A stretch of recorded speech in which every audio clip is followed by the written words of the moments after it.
Winter season కావడంతో జమ్మూ కాశ్మీర్లో పెద్ద ఎత్తున మంచు కురుస్తోంది. అనేక ప్రాంతాల్లో నీళ్లు గడ్డకట్టాయి.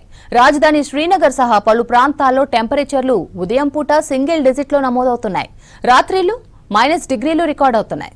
రాజధాని శ్రీనగర్లో రాత్రి ఉష్ణోగ్రతలు మైనస్ నుంచి 1.6 డిగ్రీల మేర నమోదవుతున్నాయి. దాల్ లేక్ గడ్డకట్టింది.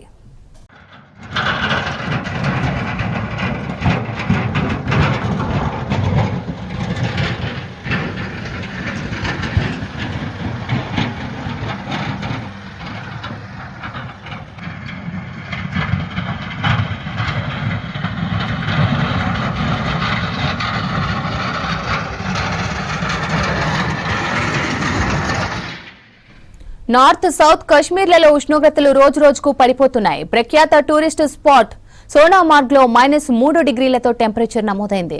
పహల్గామ్ లో రాత్రి సమయంలో -6.8 నుంచి -7.2 డిగ్రీల మేర ఉష్ణోగ్రత ఉంటోంది. గుల్మార్గ్ -7.6 డిగ్రీలతో చలి తీవ్రత పెరిగింది. కుప్వారాలో -3.6 డిగ్రీలతో స్థానికులు ఇళ్ల నుంచి బయటకు రావడం లేదు. అనంతనాగ్, షోపియాన్, కుల్గామ్ జిల్లాల్లో టెంపరేచర్లు భారీగా పడిపోతున్నాయి. జనవరి 22 వరకు కశ్మీర్లో ఇదే పరిస్థితులు కొనసాగే ఛాన్స్ ఉందని చెప్పారు వాతావరణ శాఖ అధికారులు.